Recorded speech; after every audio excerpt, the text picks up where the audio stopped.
All right, well, why don't we go ahead and get started? We've got everybody on mute because we're trying to keep this meeting to around 2 hours. So if you have questions, you can send us an email or a text and we'll try to get back with you. We do have some time built in at the end for questions, but otherwise we're going to try to go uninterrupted if that's okay with everybody. We're going to start with a poll just to find out who's on here from what districts. So go ahead and answer that.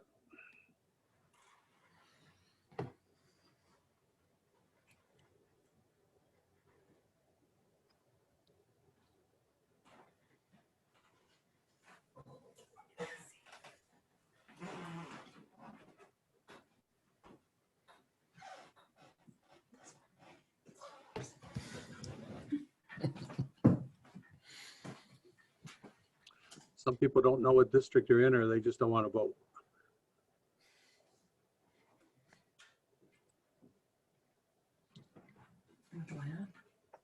No, I'm good. I can see it. I don't know how to. I think I'm on it. So can you guys see the results of that poll? Yep. Yeah. Okay. Wow. No, it's muted. All right, so I'm going to turn it over to Mark. President Doherty is going to begin and we'll try to get through this agenda in a timely fashion. I'm not on there. It's just the President, Terry. They can't hear me. I'm muted. See? Mute. No, you're not. Mark, but I think Mark, you're muted. All right, there we go. All right, thank you guys for all joining us. I'm sure we'll have a lot of people jump on, and if you have to jump off and go too, we understand. We're going to try to get this as efficient and streamlined as possible because I know sitting on a Zoom call for 2 hours is not enjoyable. I've gotten very good at long Zoom calls, and it gets to a point that it's intolerable. But I want to thank everybody for getting on. I want to thank everybody for what they're doing and out there in the streets right now and dealing with this pandemic and all the changes. And obviously, the first time ever we've had to cancel a convention. We've had to cancel district meetings, and it's a whole new norm for a while. We will get through this, and actually I hope some of this, we'll learn from, and some of these Zoom calls and some of this online stuff may continue even past this pandemic, because I think some of it is good. But I just want to let you know that your union is working very hard for you still. Our VPs are extremely busy, our trustees, our principal officers, the IFF, everybody's working really hard. We've got a lot of issues to deal with. You may not see it as much because we're not having the in-person meetings and the conventions, but all the work is continuing and will continue. And we're there making sure you guys get the resources you need.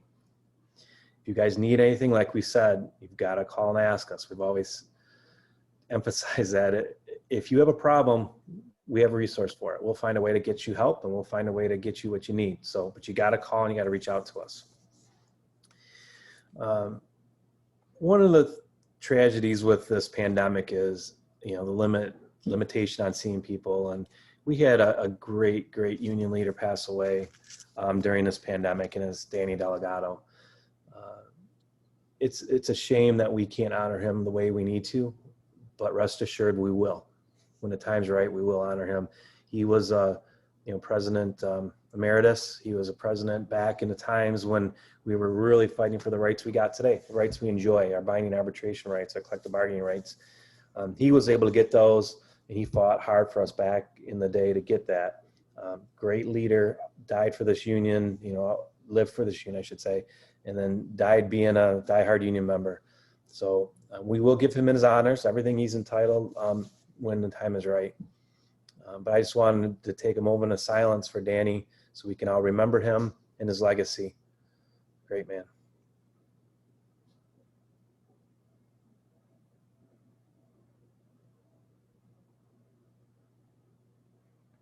Okay, thank you. Touch on some COVID things as far as resources. I want you guys to understand you still have COVID infection as a workplace illness. It's under the governor's executive order that has not changed until the state of emergency is over, which won't be anytime soon. There is legislation trying to get passed to put that in law. That has not moved. We're not sure it will. Melissa will talk about that a little bit in her legislative report. You should be getting the medical resources, the equipment, the PPE, the things you need. We're finding in the few cases that they're not. It's typically a county issue or a local department issue. Chiefs dropping a ball. We have a lot of those chiefs that drop balls. So we can help work through it with you if you contact us, and we'll try to figure out the best way to get you the equipment you need. But everybody should be getting the PPE they need right now. A lot of the COVID cases are down, but we're seeing hot spots around the state. I know recently Grand Rapids had a bunch of it. Even in my local, just probably about 3 weeks ago, we had 9 of our guys test positive for COVID. I'm going to talk about that in a minute. But it is out there still. As you guys know, school's starting. There's more schools that are going back to in-person than not.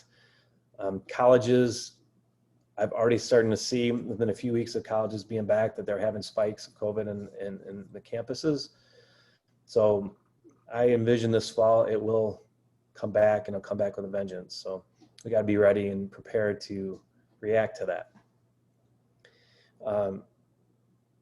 Going back to the cases we had at our work, we were wearing masks during the spike back in the spring, masks even in the stations in my department. We were running on 40 to 50 COVID positive patients a day, and we only had one guy get COVID, and that was because his girlfriend infected him. It's off the job. And it never spread to anybody else at work, even though he worked an entire cycle with his crew. We had masks on the station that didn't spread. So us, like everybody else, got complacent. The numbers were down. We weren't seeing as many COVID runs. In fact, we weren't running on any for a little while. Then it started to pick up.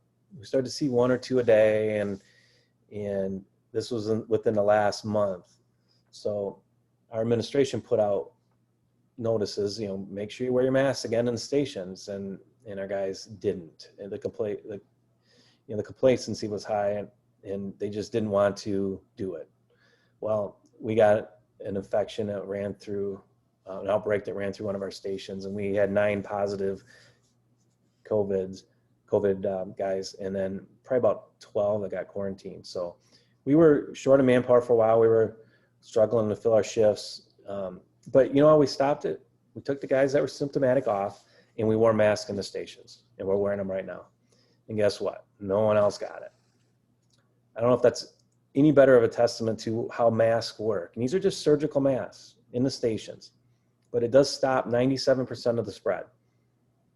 So remember that when you don't want to wear them. And there's a lot of misinformation out there about masks. They don't work. I see our own guys posting on social media how masks don't work. And it's disheartening because a lot of the people on social media listen to us and know that we're out there on the front lines. And when they hear us say that masks don't work, they listen to it. But masks do work. They do prevent the spread. But the misinformation comes from the fact that it prevents the spread from you spreading to someone else, not from them spreading it to you. That's an N95 or better. The surgical masks do stop it, though. If everybody were to wear them, it stops the spread. And that's the same with what happened in our stations. Once we started wearing them, it went away. So try to get your guys to wear them in the station, especially if you start seeing an uptick of COVID, runs in your area, because it does work. Testing is important. If you have symptoms, get them tested right away. A lot of our guys had just mild cold symptoms, and some were really sick. So it hits people differently. You can say, oh yeah, it was just a cold. It wasn't a big deal. But the next guy sitting next to you on that engine could get it really bad. So just be vigilant, test when you have symptoms, check pre-screening, come into stations. This is coming back. This will be coming back with a vengeance. So we don't want you guys to lose your ability to staff your rigs. Obviously, we have emergencies every day that need to be taken care of, and it's important that our guys remain ready and able to work.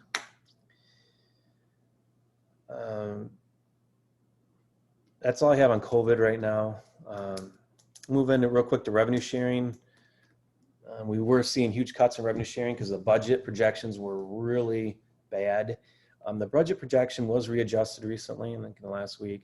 So it's still bad. It's not as bad as it was. So instead of around like 3 billion, it's now 1.5 billion or something. I mean, I could be wrong, a little wrong on the numbers, but it's not quite as bad.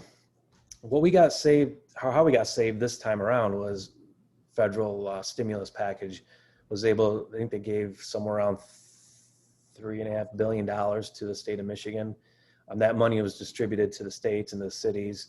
So actually it replaced the revenue sharing we would have lost because the state had lost revenue. That's a one-time thing right now.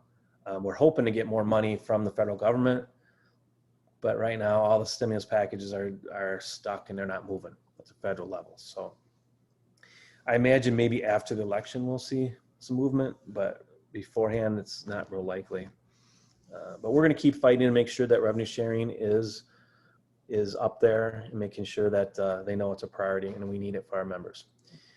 Also remember that, I don't know if you guys have seen all the emails from the IFF on SAFER grants, but I don't know if Mark will talk about it later in his report, but SAFER grants, the next round, not the one we're currently in, but the next one that we're applying for will allow for retention. And I believe will be 100% reimbursement instead of the tiered reimbursement that currently is in place. So if you are looking at losing firefighters because of loss of revenue next year, it might be a real good idea to apply for SAFER and to look for that retention waiver. At this point, I want to talk about the elections. So this is something, obviously this year with the presidential election is a really heated debate amongst our members. I want to just redefine what we do as a union as far as when it comes to endorsements. First of all, the MPFFU is in charge of three things. We're tasked with three things. It's organizing locals, educating our locals on how to do their jobs, and it's legislative. Those are the three main tasks. Legislative includes the endorsements of candidates. So when we are as a board tasked to endorse candidates, we've got to look at multiple things. But one thing we can't look at is anything other than a firefighter issue. So remember that when we do endorsements, we're not caring about a wall. I don't care about, immigration. I don't care about what he did to the cops. I don't care. All those are things, I shouldn't say I don't care. I'm not able to use that in my endorsement process. So we take our issues as firefighters, and that's all I'm tasked with to be able to do an endorsement. So we look at how it affects us as a job, not as a person, as a job. And we make our recommendations. Now, this is a recommendation, and I don't know why guys don't understand that. When I get members say, I will not vote, you're not going to tell me how to vote. No, we're not telling you how to vote. We're recommending to you based on your job. If your personal beliefs are that a wall in Texas is more important, then that's what you're going to use. And if your religious beliefs are what they are, and that forces you to vote a certain way, or you want to support that cause, do that. That's your choice. We're not telling you how to vote. Again, we're recommending based on your job. You got to take that into consideration and decide what you want to do. As far as our endorsements go, when there's an incumbent, it doesn't matter what party they are. If they support us, we support them. We have a long track record with many incumbents that have supported us for years and years and years. That's why they get our endorsements. We also look at their ability to, like if they're new candidates, their ability to raise money, their ability to campaign, their ability to have a chance of winning. You try to look at our voting record, whether it's a local, county, or federal level, state level, depending on the races. So many factors go in, but I can assure you one factor that does not take into account is the party. I hear it all the time. The union only endorses Democrats. It's not the case. We endorse Republicans all the time. We endorse from both parties. It is all those other factors that take into account before, to help us determine who we vote for or who we endorse, excuse me.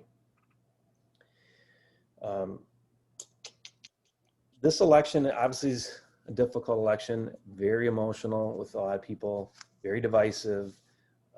The IFF endorsed Senator Biden because of a long-standing history with Senator Biden. Senator Biden goes back with us, and a lot of you guys don't know, and more information will come out, but he's got personal relationships with firefighters. He's had a lot of tragedy in his life. Firefighters were there for him. Many, many examples of how, firefighters helped save his kids' lives. He had tragic car accidents. He's had house fires. He's had medical issues where firefighters always came through and helped him. He's very loyal to us and very strong supporter for many decades. This is a guy that, as a senator, we've had, and actually as a VP candidate, we sat in bars with him and had beers. And he's a great down-to-earth guy and a quality person, just downright quality person. So don't believe a lot of the hype you hear. It goes both ways. Both parties just go to such an extreme on social media, and that's what you guys are mostly seeing. So know that this is a good guy, good candidate, and there's solid reasons why we support Biden. And we are going to do what we can to help him get elected. So if you don't support that, then that's your right, and you can support whoever you want. But at this point, this is our recommendation based on our job as firefighters. You will be seeing a video shortly from the IFF assigned a statewide coordinator to our state to handle the Biden campaign. That coordinator will be calling your locals, or has probably called your locals already. We'll have some members calling your members to discuss the Biden campaign and bring out some of these issues, why we supported him. Again, it's solid reasons why we supported him, and we want to make sure you guys understand why. So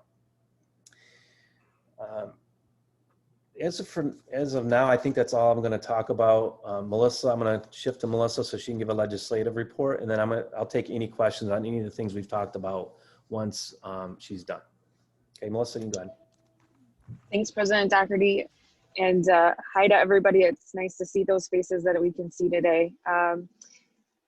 Obviously, COVID has struck everybody in very different ways, and the legislature has been impacted dramatically over the course of very little activity, which in some cases is really good.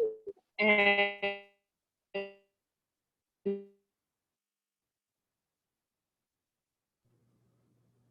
All right, Melissa's frozen. in some cases has been budget. Can you hear me? Melissa, I think you keep breaking up. Maybe you should ditch the video and just do audio. Hoping you guys can still. Yep, is this better, guys? Yeah. Yeah. Okay, sorry about that. Let me know if you can't hear me again. I think where it was left off was the budget situation has created a lot of challenges in completing the state budget for this year. However, we had some good news on a consensus revenue estimating conference in August, which is unusual for those conferences to occur at that point, but because of the delay in the income tax filings till July, we weren't sure where our budget was. So we had a $3 billion budget deficit to finalize FY20, and that was resolved because of the CARES Act funding, which Mark mentioned, which was the federal dollars that came into the state. So really, we didn't feel any real pain to a $3.2 billion budget deficit, which is pretty significant. And then we went into FY21 having to finish that budget by the end of this month to be in compliance with our Constitution. And we were expecting another $3 billion deficit. Yet what we've learned is it's about $348 million. So it's considerably less, and gives us the opportunity not to have to take deep cuts across the board, and will allow potentially for some of the investment opportunities still that we've been working towards. We expect the budget to be completed within the next couple weeks. I don't think it'll go to the last day of September, like it did last year. I think that they will resolve. The administration, House and Senate leadership have been talking and working together. So hopefully they can come to a resolve. One of the big items that we've been working on over the year, and were successful initially in getting put into the governor's executive recommendation, was $2.5 million for a program regarding PTSD for first responders, or mental health in general. And unfortunately, when COVID hit, that put that $2.5 million in jeopardy. But over the last week, we've been pretty aggressive with the news of the budget deficit being far less. Then we've been aggressively communicating with our legislative leadership and have gotten really positive feedback about those dollars. Now, that those resources would be put towards a statewide network of psychiatrists and counselors. It would go to helping put together a kind of consistent statewide peer-to-peer training program and other needs that would be out there for first responders. And we've been working with closely with President Doherty and Vice President Abby. So we've been working to put together what will be a very beneficial plan. We will know the results of that, like I said, by the end of September at the latest. So we'll keep our fingers crossed with respect to that budget. Now, for revenue sharing and other items, FY21 is obviously, as we've said, looking okay. I think the outlook for FY22 and 23 is what's concerning at this point. I think the delayed response, and hopefully we'll see a turnaround like we did for 21 in revenues. But projected revenue, loss for FY21 or 22 and 23 is $1.5 billion to $2 billion. So that could mean, cuts going into the following fiscal year.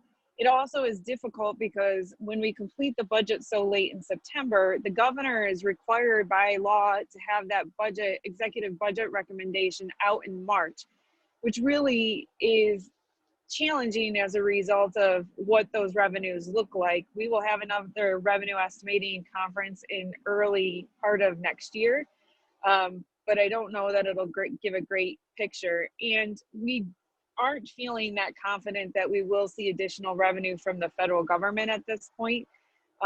It's possible, but they have been in a stalemate for many months now. They are expected to come back in next week on the 13th, and hopefully at that point begin real negotiations, because that will help us. And most of those dollars were focused on the local governments that they were going to be sending to the states if they ever got to an agreement on that. We are working on a number of pieces of legislation as we're just watching things in the process. A number of COVID-related bills, as President Doherty mentioned, regarding presumptions and other safeguards for you as employees. However, I will say a lot of those bills have somewhat stalled in the legislature. When they first came back in late May or mid-May, that's what the focus of any policy discussion was. We do have really a very narrow window of time left for policy to be completed. We are expecting that we will be in through the end of September. So just a short number of days left, and then they will go on recess again until after the election. And then come back for lame duck session, which typically will be 3-4 weeks at the very latest, but this year probably 3 weeks. And even though we may have a turnover in the majority, which is something that is keeping everyone very busy. Democrats need 4 seats to take the majority in the House. And that is really what, obviously the Republicans and Democrats are most concerned about. Even if that happens, the governor's position does not change. So lame duck will not be as insane as it was 2 years ago, where we had a change in, power from Republican to Democratic governor and a new legislature. I think that from an election standpoint, there's really, as I mentioned, there's 6 seats that the Democrats are really focused on. They need 4 of those seats to return in the majority. They are trying to protect 8 seats that are current incumbents. Republicans have a focus on 3 seats, and they believe if they can protect 2 and pick up 1, that they will be in their strong majority in maintaining that. We already know who the incoming leadership will be in both the House and the Senate, and I will say that either party that takes control or remains in control, we are in good position with the Democrats going to elect Donna Lazinski from Washtenaw County as the next speaker or Democratic leader, depending on control. And in the Republican caucus, it'll be Representative Jason Wentworth. He's from just north of Clare area. And he has a both military and law enforcement background and has been extremely supportive of our issues up till now. So I expect that to continue. So I think from a positioning standpoint with either party in leadership, we will have allies going forward. Mark, is there anything else you'd like me to touch on? No, I think that's about it.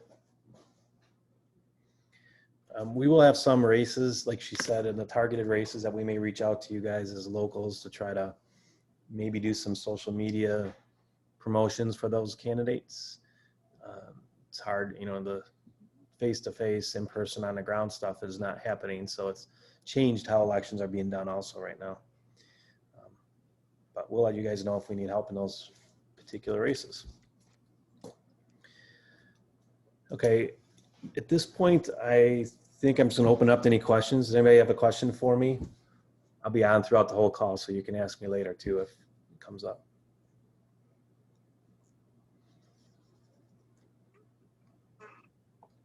Mark, I sent you a text from somebody that had a question. Okay, let me look here. Oh, it's from Rob. Yeah. Okay, Rob's question is, are there any locals out there that are doing weekly COVID testing for their members or bi-weekly testing? And I assume that means asymptomatic testing, right, Rob? Yep. If you are, just unmute yourself and let me know.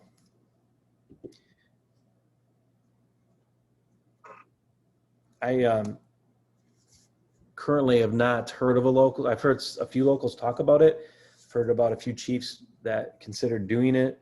There's 2 types of testing. There's the rapid testing. There's the really good testing. It takes longer, the PCRs. The rapid testing tends to be antigen-based testing and isn't as accurate. Antigen-based testing just shows whether you've been exposed to it or not. I know our local did that for the entire local. Even if you show a positive doesn't mean you can't get it again. No one said whether or not it's possible, so it really doesn't change anything to do the antigen testing.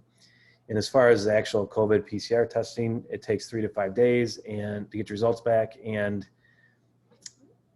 even that's a snapshot of one particular time.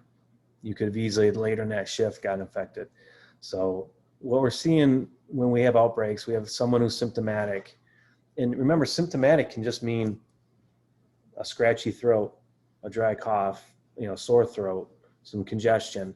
Those are some of the symptoms we started seeing in our local, and we sent them out to get tested and they were coming back positive. So it doesn't take a lot, but if they have some symptoms, that's when you'd want to get them tested. And we hear a ton of this. It's just allergies, just allergies. And it may be, but we're in a kind of a state where we don't want to take the chance. So I would say on a routine basis, if you have someone that has any symptoms whatsoever, send them to get tested. But as far as just blanket testing of your whole department, I'm not sure that is the most appropriate way to handle it.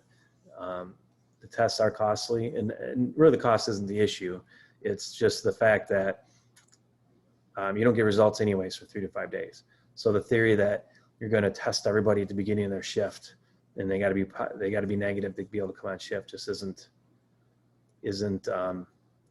feasible. So really that goes back to your screenings before you come on shift. Make sure they don't have a fever, make sure they don't have any symptoms. If they've been exposed to anybody, if they've had a known exposure to a COVID positive patient, particularly a spouse or family member, someone that they've been in and around a lot in that personal space, then send them to get tested. So have reasons for it, I would think, going forward. Any other questions?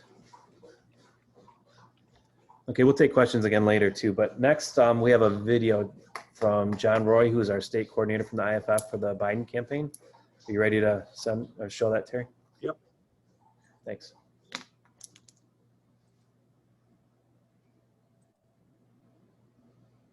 Oh, we were ready. Hang on. No video or no sound. Oh, what happened? I had it all set for sound.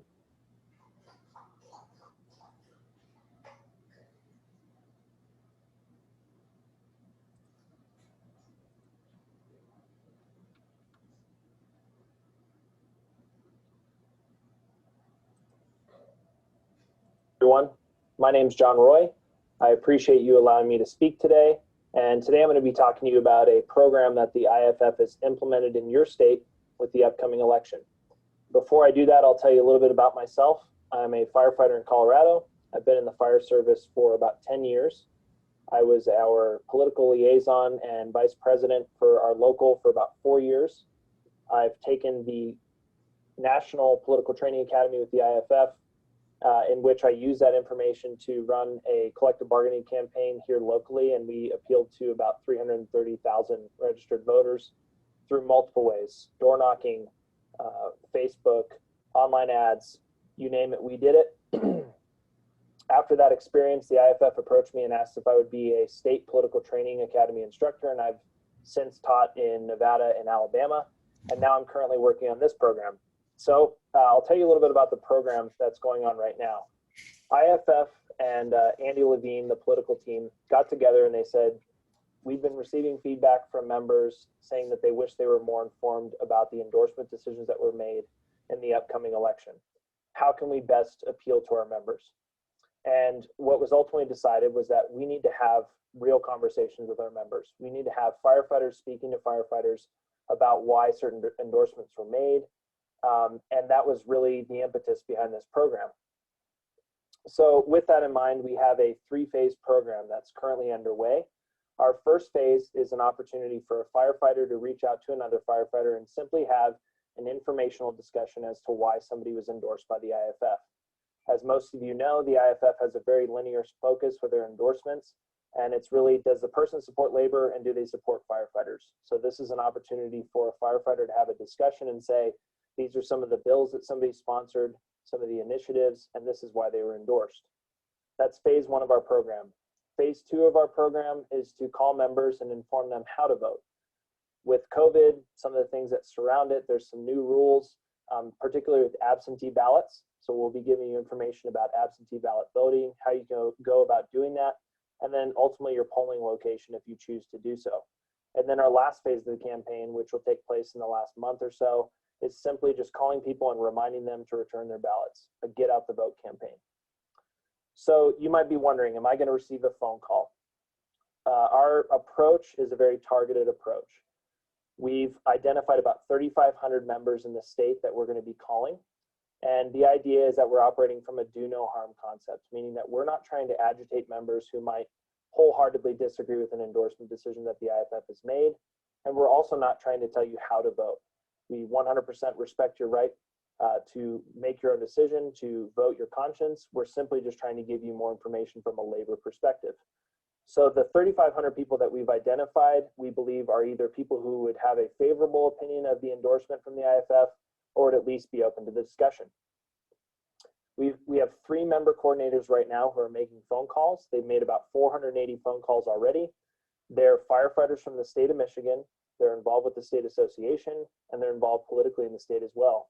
So if you are one of the people that's selected, you may be receiving a phone call from a firefighter to have a brief discussion with you, either about the endorsement decision, how to go about voting, or just simply reminding you to return your ballot. If you are one of the people that receives one of these phone calls, all we ask is that you remain respectful. Like I said, we're trying to operate from a do no harm concept. We're not trying to further agitate anybody.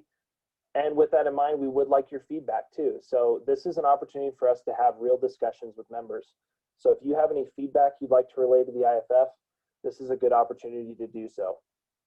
You'll be receiving phone calls if you are one of the targeted people, potentially over the next couple months. So really, this is an opportunity for me to briefly explain our program, let you know that we're not trying to tell you how to vote, let you know that we are currently making phone calls, and we hope that we can have a good discussion with you if you are one of the people that we've selected to call.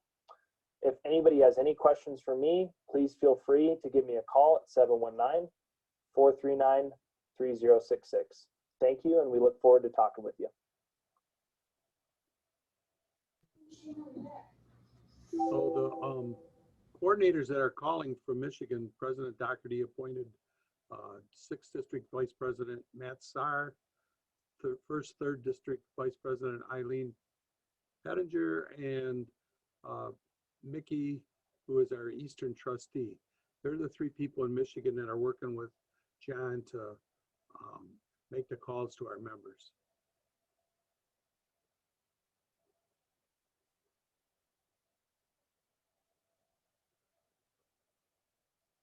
Mark, did you have anything else at this point, or should we move on to DVP Sanders?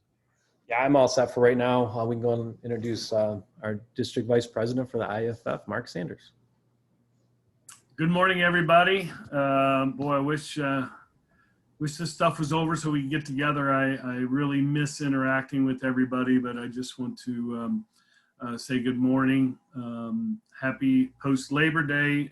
We still have a lot to certainly be thankful for in this day and age, for all the work that you have done, our predecessors have done to make our members' lives and families really respected and able to provide for their families and have a dignified retirement. So thank you all for all you do in the locals, and President Doherty and Secretary Treasurer Chesney and your board.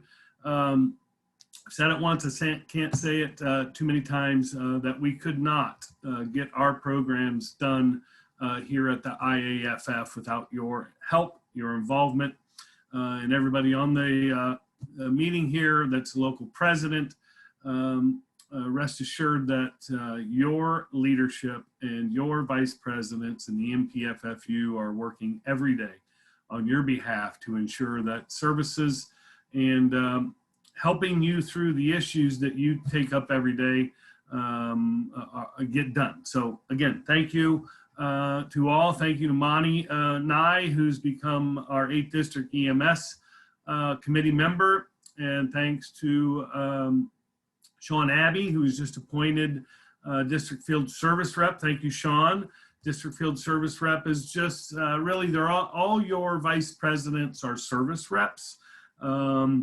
But if District Field Service Rep has a little more opportunity to get in the nuts and bolts, some training information, and some other technical assistance matters that maybe a service rep wouldn't do. So Sean, you're over here as I'm looking at you. Thank you for your work, and really you fit the bill as what a District Field Service Rep is.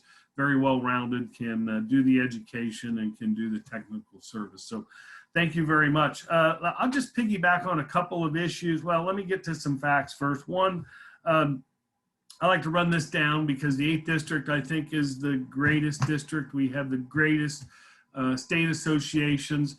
We could not pull this thing off for this nearly 790 locals that we have in the district without our state associations. And so right now we are about 40, almost 42,000, about 41.5 for members that's active and retired active. And I just had a poll pop up in my face, but anyway, so we're about 41.5. The total IFF, United States and Canada, is about 322,810 is the last number I just received September 1st. Excuse me. And really, we're very active in Michigan with adding new members. I mean, we're growing every month against all trends. I know it's tough slogging out there, keeping up with the economy. Hopefully, we're not going, knock on wood, we're not going back to 10 years ago when we were facing this recession again. So I'm confident that we're going to continue to grow, continue to do good work, but really focusing on Michigan, our new locals that have numbers so far, 5240 Ostimo. I know that Monty, District Vice President Monty Nye is working on a contract there. 5261, we got Sean working up there. Saugatuck 5291 just got voted and just got organized. I think Highland Township, Matt is working with them. DVP SAR, I don't know if they have a number yet. Several of these are in the flux of between numbers and getting their applications in. Working with White Lake, working with Lyon Township. We just had a vote in Greater, help me Sean, Greater Traverse City metro area. Thank you. Yeah, you got it. Metro. And I think we got Monty down in Charlotte. So we have a lot of activity going on in the state of Michigan. So thank you for your work. Your plates will be a little bit fuller when we get these locals organized, but you know, Michigan is the birthplace of organized labor, and you guys are keeping up the good work in that regard. So on to a couple issues, just to piggyback, Mark was right on. Our great staff at the IFF, despite some of the issues I'll touch on very briefly at the end of my talk, our great staff at the IFF continues to pound out work despite a COVID, despite all the other distractions we have going on in the world today, despite an election process that is really created divisions, I'm sure, at the firehouse. Believe me, I haven't been around to every firehouse, but I know how things work out there in previous elections, and this one certainly is no different. So, but with SAFER, our staff work to mark it on the head. Retention is going to be considered. That was a big lift that they got done. So we're back into the 2010, 11, 12, 13 era post-recession when that was going on. So good work by them, and really with the co-pays or whatever you want to call them with the cities coming up with their side of it. This is going to be basically like the last one where it was damn near free money. So I'm not encouraging cities to play shenanigans with the numbers, but if we will in this district, and we do now, have locals that are suffering from the downturn from this COVID, and this really new direction on SAFER will go a long way in helping those locals. Another point that Mark talked on, he just heard from John Roy. Want to thank the IFF for and congratulate you, Michigan. I don't know if it's a curse and a congratulations, but you are a top tier state in this presidential election. Believe me, I've been a state president when we've been a top tier state when in a very important presidential election. So it is a blessing and a curse. You do get resources and you do get assistance, but the focus is on you. And I'll never forget the day after the Chads were counted and we came back together at an alts, and I got all kinds of congratulations from my colleagues in that room when I was a district field service rep and state president, thanking me for the lack of performance in Ohio. So I've been there before, but I know Michigan, and I know those demographics, and I know that you're going to help turn every vote you can for Biden. And I'm confident that we're going to win Michigan. I'm confident we're going to win Ohio, because it's tight right now down in Ohio, and as well as all over the 8th district. So I'm confident we're going to pull this thing out. And I don't have to tell you what it's going to be to have a friend in the White House. We won't have to fight and scratch to get these safer regulations changed. We won't have to fight and scratch to get a voice and a pulpit in the Congress that will help us pass collective bargaining in those states that don't have it. So Mark was right on. We target the issues that are important to our safety at work, to our collective bargaining rights, our ability to work with dignity and have a voice at work. After that, you know, I'll have a discussion with you on the other topics, but your charge to me, your charge as a local officer to your state officers is to deliver. And we can't deliver unless we have people in places to help us deliver to you. So I know local presidents are getting it every day on various topics, and this is no different. And somehow the politics in a national race are just ramped up because there are so many competing issues. And Mark is right. I focus, and it's very easy for me. It's been very easy for my whole life and my family. We focus on issues that are good for working people and labor, and that makes it much more easier. And I have my opinions on various matters, but really when it comes to elections, that's where I put my eggs in that basket. So I'll leave that alone. I know that we have 3 hard workers helping there in the state. John talked about them earlier. Thank you to all you that are putting in the time and the effort. It's not easy work, and hopefully everybody is respectful. But I found even when you may be talking to somebody that disagrees with you politically, at least if you're having that conversation, I think that they appreciate that. So, and if they don't, then shame on them. So with that, let me get to a couple of other items and get my 15 minutes of fame done here with the MPFFU statewide Zoom meeting. First and foremost, you're probably wondering about the convention. There's going to be some information coming out, I believe, September 21st. And the short answer is everything is still in the air.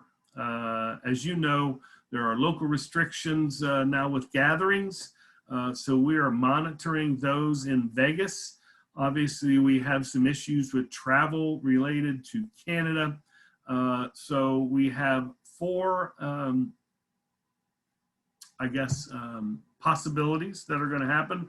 1, everything gets better. We have an in-person convention. So that's the first one. 2, it's an in-person convention, but recognizing that there still may be travel restrictions between Canada and the United States.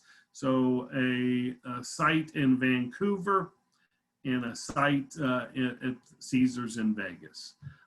3 would be a hybrid of the same with in-person and some virtual if travel restrictions affect locals in certain jurisdictions. And the 4th option would be totally virtual. We have 2 different vendors that have put on national virtual conventions we're looking at right now. So we are weighing everything. These decisions will be made at our October board meeting. That is the week of the 19th. So our meeting itself will be the 22nd, where this will be determined which way we're going to go. So September 21st, you'll be getting info about this. October 22nd, we'll be making those decisions for the January convention that will still run in the time slot of January 25th through 29th. Resolutions will be due 60 days prior to that deadline. I believe that for censure resolutions, if you want to censure your chief, I won't point out anybody on this screen, but and anyway, if you want to censure your chief, Those censure resolutions are due 60 days prior. I believe that date is November 27th. Regular resolutions are due 50 days prior. I believe that date is December 7th. So that's about it with the convention. And I'll leave some time for questions on these matters and move on. So I sent out a memorandum, if you will, to the state principal officers. They probably have shared that. It was over the weekend, so they may have not gotten to share that with you. It was on COVID. And Mr. O'Haron, I forgot to acknowledge Mr. O'Haron, who's right next to me on my screen. Hello, counselor. Good to see you. So it is legal considerations regarding COVID. It is about a 12-page document. So I imagine if it hasn't been done, Michael will be getting this as well. It was due to several locals asking the questions, can they mandate tests and can they mandate vaccines when it comes out? And it appears the answer is generally yes. And I will just pick out a couple lines. The answer is yes with respect to diagnostic testing, no with respect to antibody testing. So I imagine as you read further in the 12 pages, that gets to the fact that reporting past medical conditions. So I don't see us, everybody bucking these things. I think it's going to come to vaccines, and that becomes more interesting as you get to that point. And the challenges with vaccines will be those that are traditionally the challenges, unless there is something in your state law. And what we have found through the research, that there is really no, that we can see in any state laws thus far. No state law mandates vaccination for any hospital or hospital or ambulatory care employees. Thus, vaccination requirements tend to be the sole discretion of fire departments and local governments, is what we're finding. Also, any challenge federally would be to mandatory vaccination policy would generally be limited to religious medical objections, and these objections will yield to health and safety requirements of the fire department. So I imagine many of these things have been run around the legal circles previously, and that's generally about the same with this vaccine that will be coming up. So I plan on sending that out more widely as well. I thought I'd give the states, because there are some issues with state law and the like in there. I sent that to state leadership over the weekend, and I'll be, I'm sure they'll be getting it out. I will be getting that out as well. Let me just go through. We got some things going on in the state. Hamtramck, District Vice President Heim is kind of coordinating that with our strategic campaigns department and at the IFF. I know that is moving along. I know that they, in fact, there's been some email traffic as late last week, getting some of those issues together. Hamtramck is up against it, as many of the locals in that Detroit metro area and their situation have been as well. But quite frankly, this is, this is going to be PSO on the ballot. So we're putting resources in there to assist. I'm sure that regionally you all are helping as well. And I thank you for that. And that just kind of leads me back to a Biden issue that I forgot to touch on, because I did want to touch on that. And I know our members are very concerned about our police brothers and sisters. Well, let me tell you this. I've been fighting against defunding of fire departments for 25 plus years. Started this biz in 1987. Every budget cycle, we have been fighting against defunding of either our respective department, or as I branched out, those respective departments that I had authority to represent. So when I hear this defunding argument, I like cops. It's what we call them here in Cincinnati, cops. I've been in some tight situation. There's no better person to see coming in to get us out of a jam up than a cop.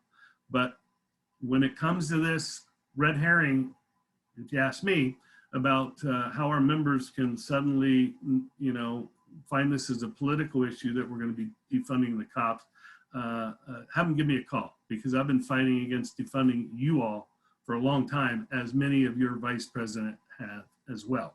I look at this Hamtramck, I look at Michigan. Again, we need them. There are brothers and sisters on the street, but you have a unique situation in Michigan I've never seen before. Not related to the national politics now, but related to local politics, when we pit police officers against firefighters, and it's a damn shame. So that's my editorial on that. I ran down the new locals. We have several of your, again, your vice presidents out there mixing it up, doing contracts, making sure that all the services the IFF have been moving without missing a beat, MFAs, GIS, and the like.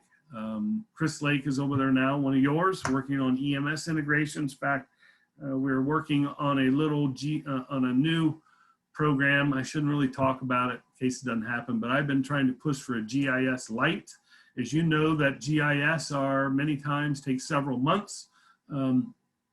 Sometimes we don't need 120 pages. Sometimes we need 20 pages with some maps, some executive summary. So he's right in the middle of trying to reform some of that stuff as well. So the MPFFU is alive and well all through the IFF.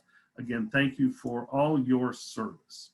So let me get to the burning issue, and I'm not trying to make light of anything. As you know, and I'm sure it's been discussed, and it hasn't been discussed, if you haven't heard anything about the Wall Street Journal or any articles about the IFF, please turn off your screen, because I certainly do not want to have you going to look for things that really are still in question. So, without taking another half hour, we've had a few discussions about this. Really, in my mind, nothing has changed. We've gotten some new audiences, if you will. Let me just start out as local officers. I mean, I'm sure it's at the table. I'm sure it's under discussion. The Wall Street Journal certainly has an interest in these national politics, and it's not below a paper or of that situation to find themselves in a position to make mischief with an election that involves the highest office in the world and our land. So when they have an opportunity to saw the legs that one off of labor and two off a close ally of the Democrat nominee running for president, it's a great opportunity. So when these internal matters, and I say they're internal because yes, the facts are the same. General President Shapeberger received a pension voted on by the board, approved by the board. At that time, I will call him a Hall of Famer, General Secretary Treasurer. And that day, Vinnie Bolin was the Secretary Treasurer. He was always lauded as a pension guru. All of the actuaries, all the attorneys were based out of New York City, which is where he's from. So 20 years ago, our General President was awarded a pension for 27 years of service. He was severed out. He was paid out. All his balances were zeroed out, and he was awarded and voted unanimously to receive his pension, was sent to the IRS. And here now where, you know, the story gets changed up a bit. So fast forward 20 years later, the issue comes up in February of 2020. That's only about 6 months ago. The board takes this matter seriously.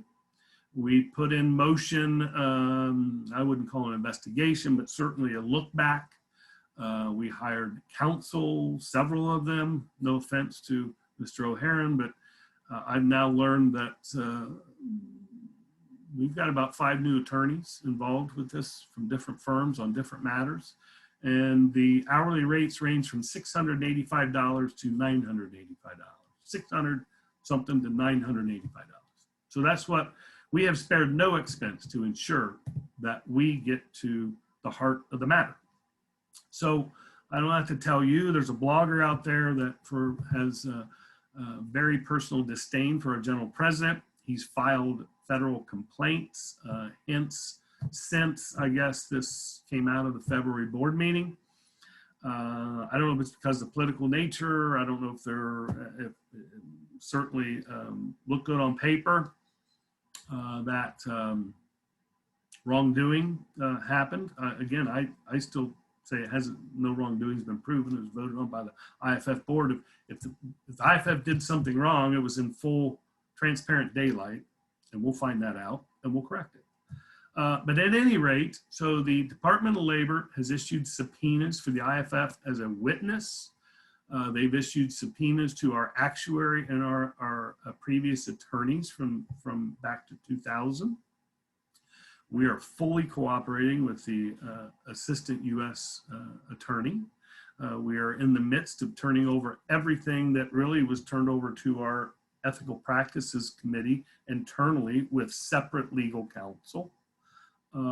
So we are fully cooperating. And really, it's unfortunate, but it's easier, I guess, on our attorney bills, because we're going to find out what happened, and if there was any malfeasance, if there's any criminality, if there was anything involved with this. So I don't mean to be flippant, but we're going to find out now. So to you, our local leaders, please be patient.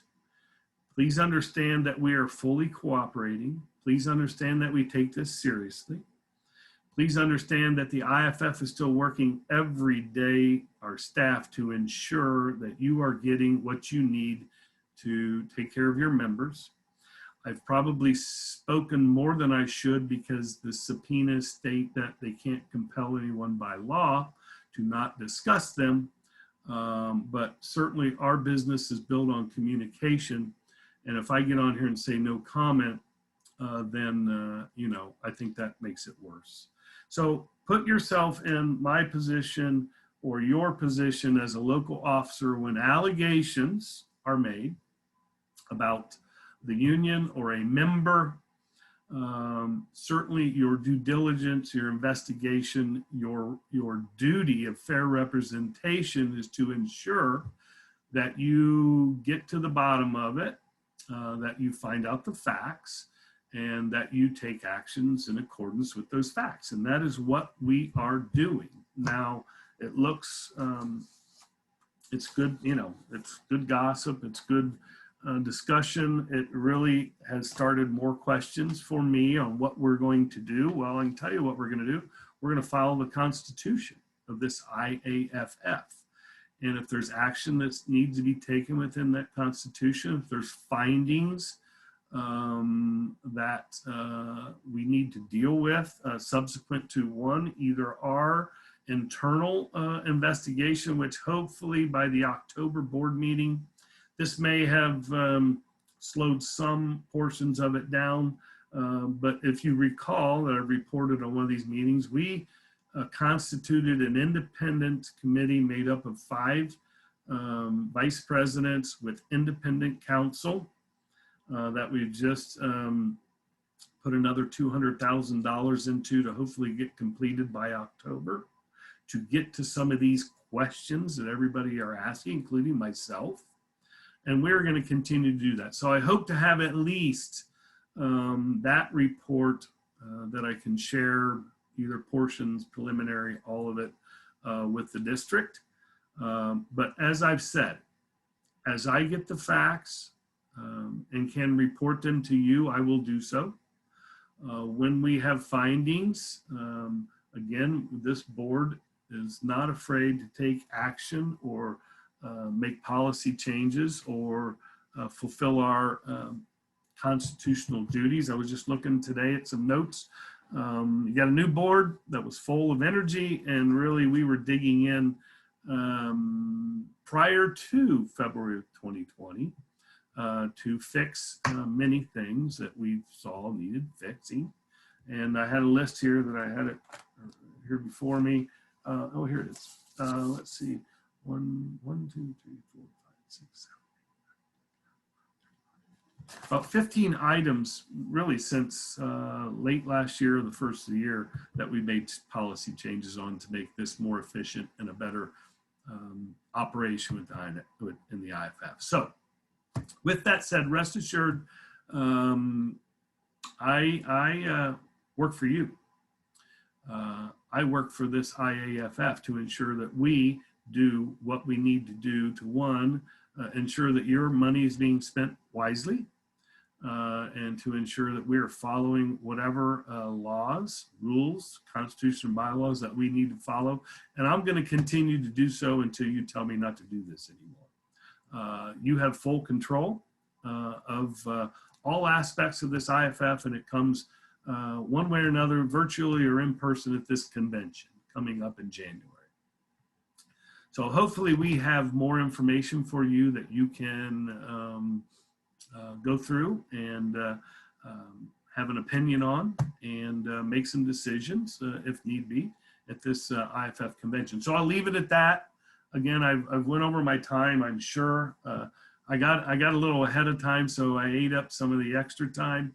But this is important, and I am certainly not making light of any of this. Sometimes you just have to smile because been through a lot of stuff. I've been through a federal investigation, if you will, the Department of Labor, and this is just a side note. Department of Labor was looking at us because we changed our constitution after this happened. We had one industrial local with 3 members in the state association in Ohio. Because of some other things that happened similar to this, just some political issues, somebody found this, got in the rule book, and made a complaint to the Department of Labor. The OAPFF was in fact being investigated and was in fact investigated by the Department of Labor. Guess what? They found that we didn't file our LM2s properly because we were unaware previous to my, kind of like this, years before when they organized an industrial local. We were moving right along. We did not know this rule. So we had not filed LM2s because we didn't think we had to. Well, we did. The Department of Labor investigated. We refiled our LM2s for however many years. We spent about $30,000, $40,000 on an accountant, and we complied with the law. We changed our constitution to only allow public employees in our state association. Once we discovered this, the industrial local understood. We made them honorary members. They could attend everything, but that's kind of on a smaller scale. That's how sometimes these things work. And when we asked the Department of Labor, when they said, hey, it's not, we understand what happened, file these, do this, we did it, we complied. We said, now, do we get a letter that everything is okay? He said, no, we just quit bothering you.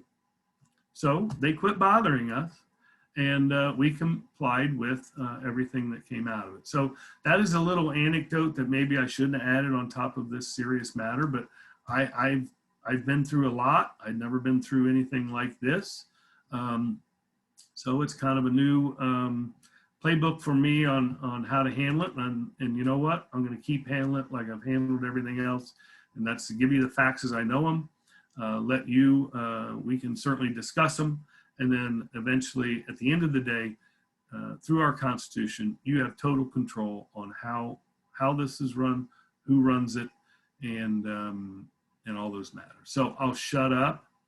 I'll answer any questions that I can, again, knowing all my local presidents out there, local affiliate leaders, and MPFFU officers that have probably overstepped a little bit of maybe what I can and can't say, but I said it, I stand by it, and that's my report. So Terry and Mark, I'll answer any questions that anybody may have. Okay, thanks, Mark. Does anybody have any questions for DVP Sanders?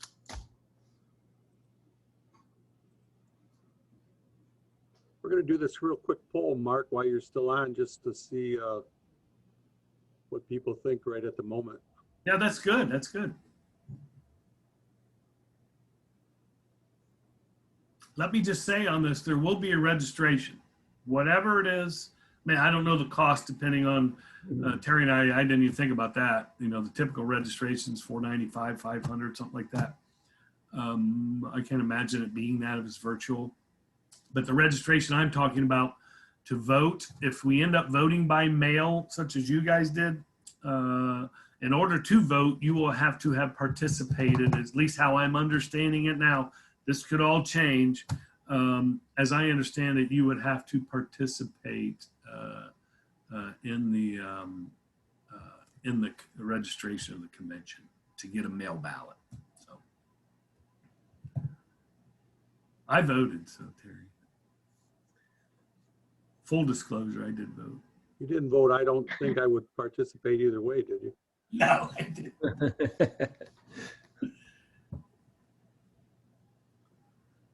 And the winner is? Yeah, there's still a couple people voting, but I think we've got a good idea.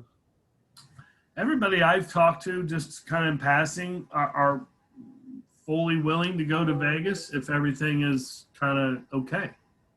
And that's, you know, that's kind of, yes. I mean, that's, you kind of, so it seems I would take the 54%, you know, add on to it that 90x% of people on today would participate in some manner. And it looks like about half of you or so, a little more, would still consider going to Vegas. So that's about, and maybe a little higher level at some of the other people I'm talking to, maybe it's 70% that would still go to Vegas at this point. But again, I am certainly respecting this COVID. You know, Mark touched on it. I do not think we're out of the woods on this thing. I hope we have a vaccine. Certainly Joe Biden made a good answer on that. He'd take it tomorrow, regardless if it's, you know, if it's proper and vetted and all that. You know, we'll just have to see how this plays out. I've handled this kind of like being a fire officer, and I probably talk too much. But, my goal was to not make things worse when I showed up. Things might have got worse, but I would try to not make them because I showed up. So I've kind of been respecting all this and not, you know, going to a lot of in-person things. There hasn't been a lot, so I think everybody's kind of respecting this. Been kind of staying out of my office at Local 48, although probably going to shoot down there tomorrow. Any rate, I'm just jabbering at this point. Any questions? Mark, I had a question for you. Yep. So my question for you, Mark, is, and this is the feedback that I'm getting from my members in the Sixth, and we've talked about a lot. So from the executive board, the IFF's executive board, we'll go back talking about the investigation, Wall Street Journal, whatever you want to call it. The overwhelming question we keep getting is, okay, so there's somebody that's relaying information to the press. Okay, great. We can't always stop a leak. There's always a leak in every organization. You're not going to go and, you know, rattle cages to find out who it is. However, it certainly sounds like it, or looks like it's coming from the executive board. With that being said, if someone's doing something wrong, as an executive board, have you guys at least has it come up at the table that if someone thinks that Harold's doing wrong, file charges? And if so, why have they not done that? And I'm talking about filing charges through IAFF Constitution and bylaws. I brought that up in the original memo, March 19th. So I'm not, I mean, Matt, I don't know if I've never said this to you, but that's kind of my take on it. If there's wrongdoing and you can prove it, file charges. We have a process, and if it's compelling, you know, I don't know if it would rise to that. Again, that hasn't been done. As far as the leaks, we did discuss that with our attorneys. They're very, so we did here. Let me, thanks, Matt. You pointed out very important, because one of the things in the blog sphere is that our members are paying for the dues for this investigation or this subpoena or for legal counsel. Let me say this. Yes, in a roundabout way they are, but they're for an insurance policy. I have one on myself. Should I do anything, what is it, supplement emissions and otherwise, labor leader insurance, you've probably seen this, errors and omissions. we do have a policy for the IAFF. This legal counsel is for the IAFF in this subpoena for information relating to our pensions back to 2000. And if there was any wrongdoing, I guess, by the board purposely to award. So, I mean, I don't know how this is going. I hate to strike that from the recording. I don't know what, but the legal counsel is retained for the IAFF as an entity. I believe we have $5 million of insurance. So the members' dues did pay for the policy, which they've been paying for years and years and years. Unfortunately, we may have to use it, and we are using it because we retain counsel. If somebody is identified as a person, I don't know what the word would be, target, whatever, then that's a whole nother matter. That's an individual's issue in their legal counsel. So that has nothing to do with the IAFFU as an organization retaining counsel to guide us through this process. Certainly, many of you may have been called to a police station because a run went wrong or something bad happened. And what's the first advice you give somebody before they go into the room? Let's get legal counsel in here. And that's exactly what we've done. So we're not protecting any one person, we're protecting the IAFF. If there are any single persons to be, that will be on their own. And to your point about leaks, we did discuss that with our counsel.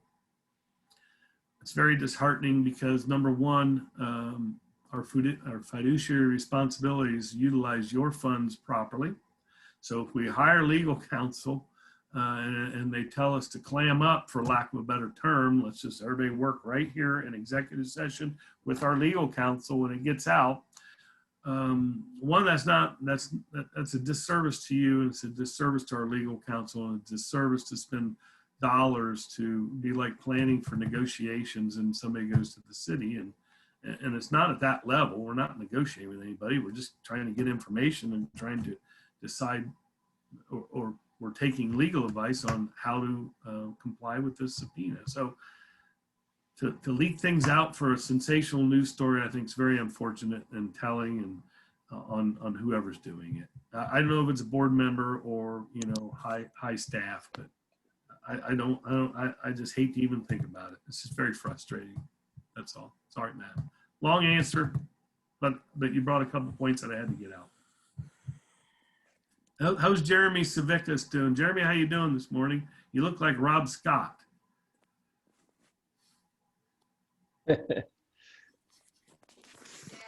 Jeremy is saving lives. Good morning, Rob. I just want a reason to say good morning to you. That's all. That's right. You know me. I want to fight for our lives. The payroll tax? Anybody else? If Mark? not, yes, Eileen. I have a question. Are we still doing anything for the IFF 8th District Alts, like virtual or anything in November? I think everything looks like we moved to the fall, to the spring, at least scheduling wise. Indy can still do some things in person, but that's a good point, Eileen. Virtual thank you. Gosh, with the minor things we've been having going on, I didn't even think about a virtual something. So you know what? I'm marking that right down now. I will talk to IFF Education, and it may be, like a morning. It's a good idea. But I would say the in-person, obviously you would have all been had a lot bigger heads up. In fact, I was going to put the service rep training on the front end of that this year, and that kind of throws a fly in the ointment on that as well. So thank you. Good pickup. That's why you got elected. Anything else? Someone have a question on payroll tax? I heard someone yell that out. Hope not. That's not my strong suit. But Okay. I heard someone say something. I'm going to mute and say good morning unless something comes up here. I'm going to turn it back to the host. Okay, thanks, Mark. Hey, everybody. Hope to see you soon. I really miss getting out there and, seeing you in person, but we'll be getting it together. Thanks for all your support. Thanks for understanding, from local level to international level, it's all the same. We got to follow our rules, represent our people, fairly represent people, and make sure the facts come out before we rush to any judgments. So that's what I'm trying to do. So thank you all. I'll be listening in and probably checking my emails I missed on this portion. I should be here to the end. If something pops up, I'll jump in. All right. All right, thanks, Mark. Good, everybody. See ya. Stay safe. Okay, next is our general counsel, Michael Heron. Very short discussion.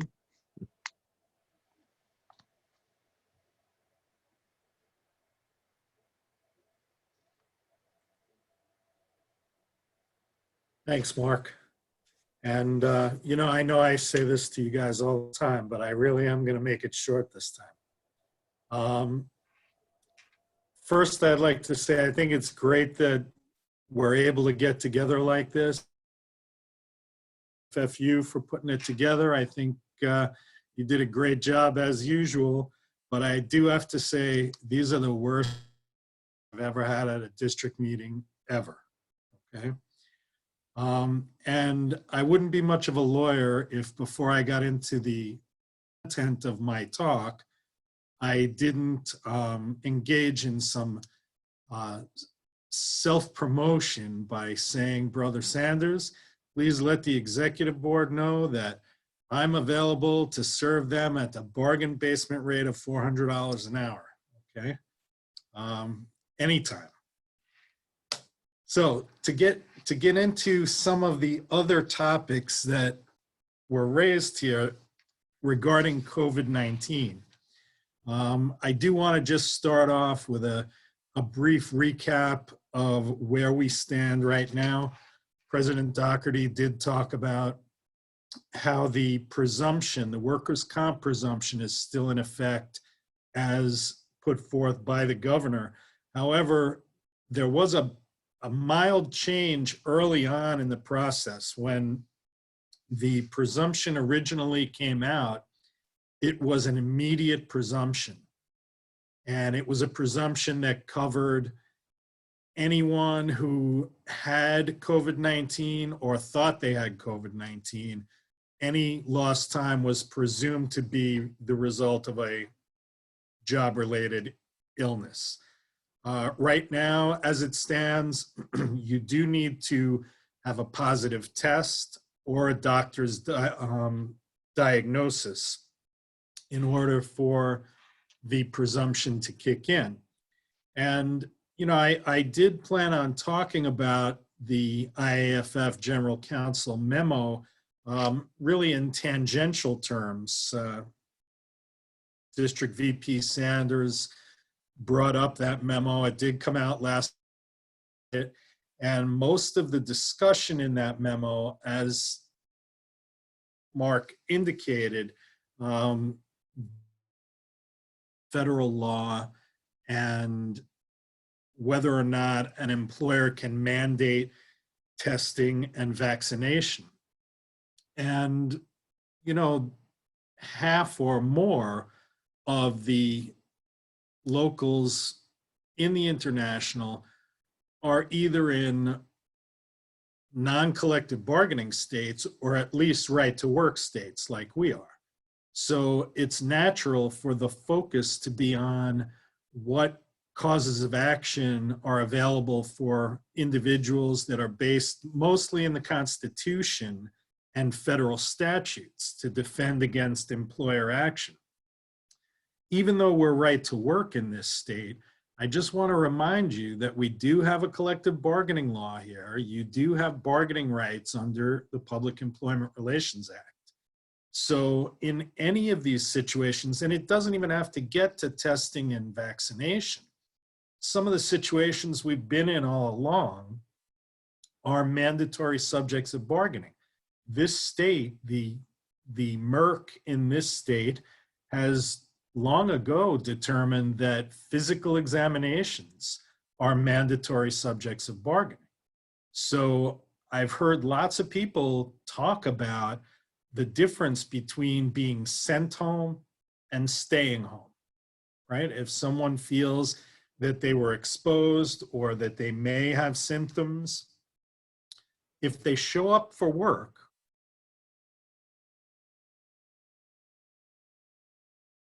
home, they shouldn't be losing any time that day. They showed up for work that day and they planned on working, and it wasn't their fault that they're not working. Their chief's sending them home. This is an unprecedented situation for any of us on a day-to-day basis. We know that it is the reality now. We know that we're going to have to work with this for quite a while. So you really do need to start anticipating some of these things and going to your chief and giving them a written demand to bargain and saying, you know, we want to bargain about these policies. We want to bargain about what happens if this, that, and the other thing. There is going to be a vaccine available, and some municipalities, as usual, will be seemingly oblivious that anything's going on. You do. So be prepared to sit down and talk to these folks. Go. If you sit back and wait for them to decide how it's going to be, that's the way it's going to go for you, whether you like it or not. So give them a demand to bargain, talk about the things that you want to talk about, get a letter of agreement about it, and make it so that it's enforceable and so that you'll have a winnable grievance. You know, your grievance, if you get into a bind with these folks, your grievance has to be on a contract violation. That's what a grievance is, right? If you don't have an agreement on it, what are you going to grieve? So that's that. The main part of what I wanted to talk about today are two things that are related to each other, and they are things that you've heard me talk about before, but we have a little bit of an update to give you. And it is retiree healthcare after the Tackett U.S. Supreme Court case and the Kinzerski Michigan case, the Macomb case. Just to give you a quick recap, those cases essentially said that if an employer changes retiree healthcare on currently retired employees, when they bring a lawsuit to try and enforce their benefit, absent certain contract language in the contract they retired under, they can't use any parole evidence. They can't use any discussion of promises that were made, who said what to who, what the bargaining history was, all these things that are outside the contract. Essentially, you need certain contract language in order to have an enforceable benefit.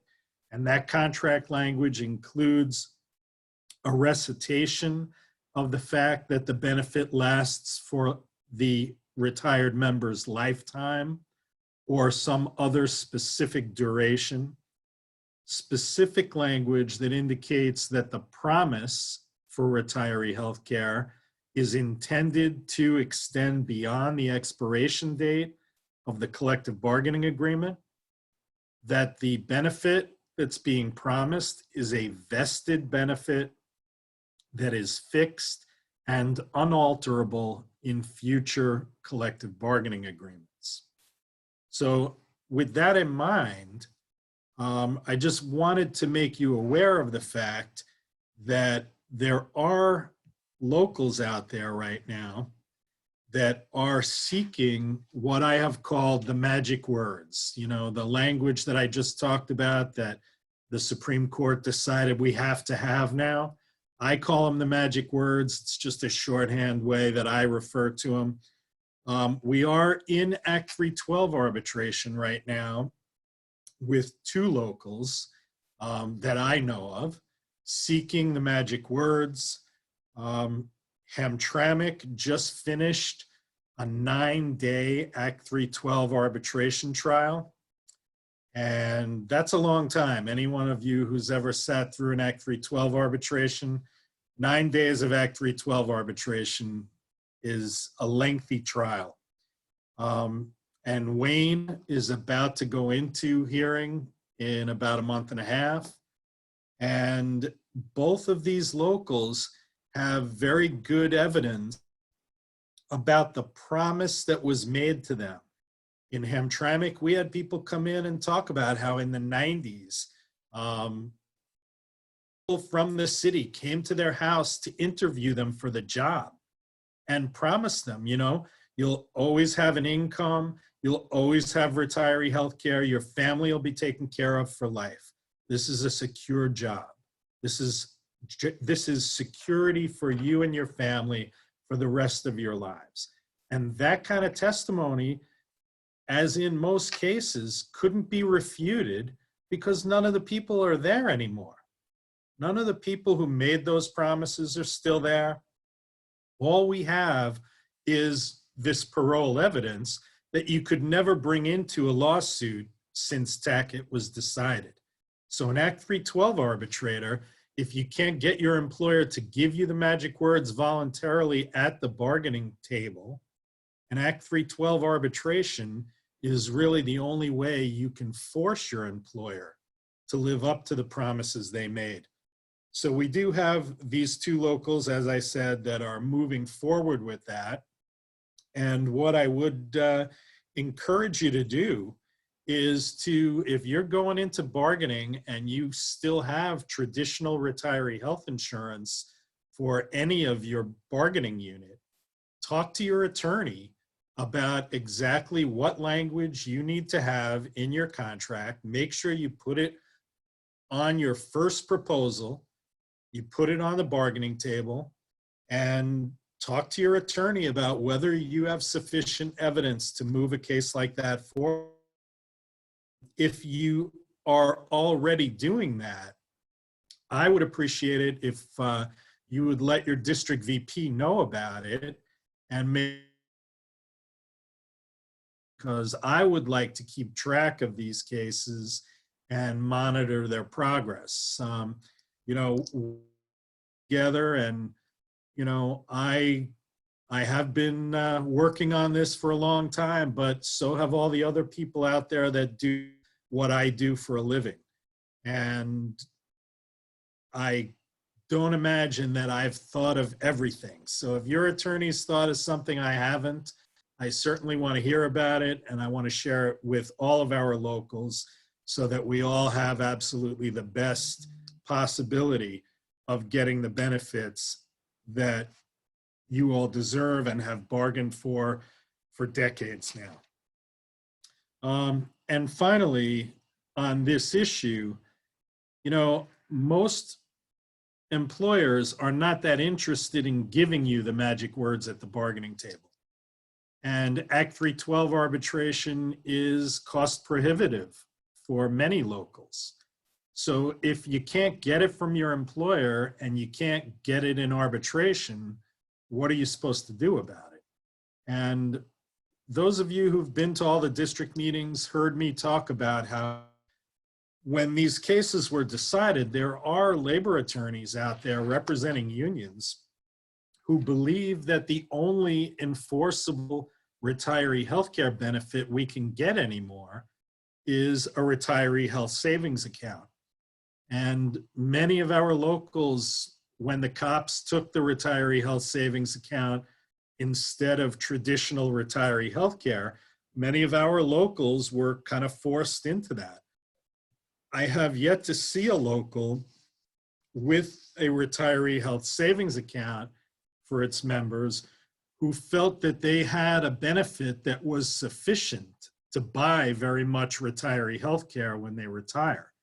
So yes, a retiree health savings account is a secure benefit. It can't be taken away from you down the road like the conventional health care has been from current retirees.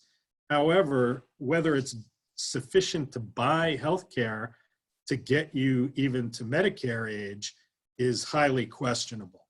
So if we don't get them funded at a higher rate, if we don't come up with better funding mechanisms for them, I think their usefulness to actually buy healthcare is limited to the few locals that have members that are going to be working until they're in their 50s before they retire. You know, if you're 3 or 4 years away from Medicare when you retire, then maybe a retiree health savings account would be sufficient for you. But if you're thinking you're going to retire in your early or mid 40s, you've got a long way to go to Medicare age. So I want to bring your attention to things that we're also working on and developing that are alternatives to traditional retiree healthcare. The first one is stipends. Your employer paying a stipend instead of a traditional healthcare account. The thing about that is, because stipends are paid after you separate from service, even if you negotiated a stipend that you think would be sufficient to buy or at least defray the cost of retiree health care, because your employer is paying it while you're retired, you still need the magic words in order to assure that that stipend itself can't be changed. So if you're doing it to avoid the magic words, the stipend alone isn't going to get you there. And that leads me to the thing that I do think is going to be the future for most of us, and that is retiree healthcare trusts. Essentially, it's setting up a separate independent fund that is there for no other purpose but to pay for or defray the cost of retiree health care for retired bargaining unit members. There's been one out in Portage for a long time, and it's worked very well for that local. We're working on a new design for one at the bargaining table right now in Battle Creek, and we have proposed establishing one in Brownstown. And these things essentially are funded by your employer, but they are controlled by the union, by people selected by the union as far as dispersing the funds to retirees and as far as managing the investment of the fund. So essentially, your employer, in most cases, needs to make a large lump sum deposit. But as you know, because of Public Act 202, most of our employers with a lot of unfunded liability are looking to get out from under state scrutiny because they are so underfunded in their healthcare plan. So they might not mind making a big one-time lump sum deposit into a newly established trust fund. And then the way we've set it up in some of these communities, or at least the proposals so far, is that the employer would make contributions into the trust fund during your career. And then when you separate from service, the employer no longer has any obligation for your retiree health care. And we've got different models. Some of them come with employee contributions and employer contributions. And, you know, there's a lot of flexibility there. I'm sure there's a lot of things we haven't figured out yet. So this is a platform that's in development, and I do think it's going to be something that we're going to be working on a lot in the future. And I see that despite the fact that I'm trying to go short, I went a few minutes over my time. So that's all I'm going to talk about for right now. And I have gotten at least one text that says there are some questions out there. I'm going to leave that to Mark and Terry to figure out whether I'm doing questions or I'm not. I think you can answer some questions briefly. Okay. I got a question for you. The magic words that you're talking about, because, you know, we're gearing up for contract negotiations. How is the city's response to getting that put in the contract for that contract language? Yeah, how is it, like, what's the flavor out there for the retired healthcare? You know, just like I just said, when I said employers run the gamut, you know, some employers come in to this COVID scene and the first thing they think about is they want to make sure that everybody is safe, right? Everybody's safe and healthy. And you've got other employers that come in and say, look, I've only got 8 of you. So if 4 of you have to go, what the hell do I care? I need to get the job done, right? Not every employer is conscientious. Not every employer recognizes that they made a promise, or even if they recognize it, doesn't. What they've been told by their attorneys is that the Tackett and the Kinzerski opinions give them an out. That despite the fact that they made you a promise, if you can't prove the promise, then they don't have to honor it. So the more I've gotten at the bargaining table, I've been successful in getting the magic words. I know that other attorneys representing firefighter locals have negotiated the magic words into collective bargaining agreements. So unfortunately, it's dependent upon the character of your employer. If your employer is an honorable bargaining partner and you can count on them to honor their commitment to you, then most of them don't have a problem bargaining this in. And that's exactly what I tell them. I say, look, the only reason we need this language is because we never knew we had to have it before. And now the Supreme Court says if I want to enforce my benefit, I have to have it. So you know you made the promise, and now you know I need this language in order to enforce it. So I'm going to assume that you're willing to give it to me. And if you're not willing to give it to me, then all that tells me is that you have no problem screwing me sometime down the road. I've had lots of employers say, I'm not going to take away your retiree health care. I'll leave the language status quo in the contract so that the promise is still there that you've always had. The difference is now you know that you can't enforce it without this language.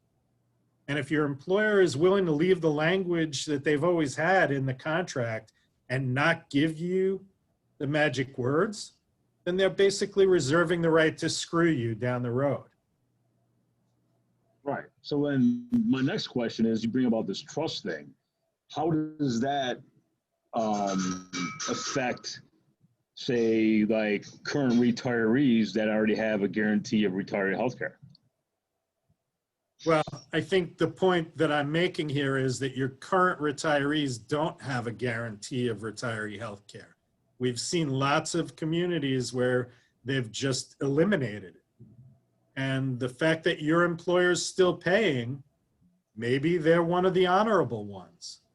But, you know, we've seen a lot of employers that are still paying who have reduced retiree health care, right? Even though they're at a guaranteed level of whatever plan they retired under, employers have come along and said, yeah, that's really expensive. We're not doing that anymore.